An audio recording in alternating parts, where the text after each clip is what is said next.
नमस्कार. आता आपण पाहणार आहोत रेशन भास्कर ॲपबद्दल विशेष माहिती. रेशन भास्कर ॲप हे रेशन दुकानदारांसाठी बनवलेलं गेलेलं आहे. रेशन दुकानदाराने जेव्हा ॲप्लिकेशन सुरू कराल त्यावेळेस त्याच्यावर कोड टाकायचा असतो. कोड टाकल्यानंतर ॲप सुरू होते.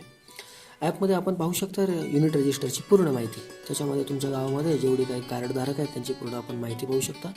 कार्डधारकांचे नंबरप्रमाणे आणि नावाप्रमाणे आपण शोध घेऊ शकता. त्या कार्डधारकाची पूर्ण माहिती याच्यामध्ये पाहायला मिळते. त्यामध्ये आपण पाहू शकतो आत्ता की नाव, आरसी नंबर, कार्ड प्रकार, कुटुंब सदस्य संख्या आणि त्यांची संपूर्ण आधार कार्ड वगैरे जी माहिती आहे त्यामध्ये पाहता येते. त्याचबरोबर याच्यामध्ये सगळ्यात महत्त्वाचा भाग आहे तो म्हणजे रेशन दुकानाचं नावाबरोबर त्याची पूर्ण येणारी समरीमध्ये आपण पाहू शकतो की कार्ड किती प्रकारचे आहेत, त्यांची लोकसंख्या किती आहे आणि त्यांची कार्ड किती आहेत. त्याचबरोबर त्यांची वर्गवारी, किती टक्के कार्ड कोणत्या प्रकारची आहेत.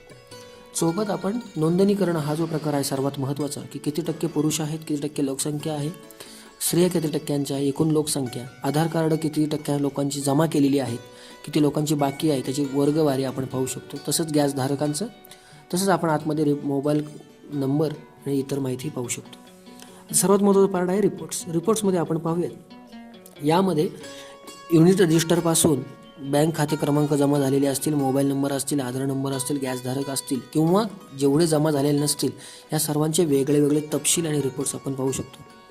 आत्ता आपण पाहूयात युनिट रजिस्टरचा रिपोर्ट. युनिट रजिस्टरमध्ये गेल्यानंतर आपल्याला पाहता येतं की किती प्रकारचे, एवढ्या प्रकारचे कार्ड आहेत त्याच्या प्रकारे तुम्ही रिपोर्ट पाहू शकता. आणि तो त्याचा रिपोर्ट पाहायचा असेल तर रिपोर्ट पहिला डाउनलोड करायचा. रिपोर्ट डाउनलोड केल्यानंतर तो रिपोर्ट आपण तुमच्या मोबाईलमध्ये, तुमच्या स्क्रीनमध्ये तो पाहता येतो. हा रिपोर्ट एकदा पाहिल्यानंतर तुम्हाला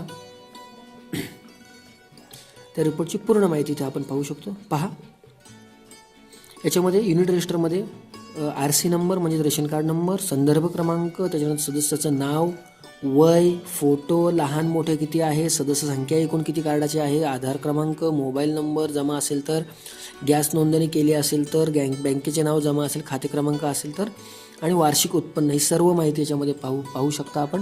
हा रिपोर्ट ज्यावेळेस तुम्हाला मिळतो जर शेअर केल्यानंतर त्याची डायरेक्ट प्रिंट काढू शकता.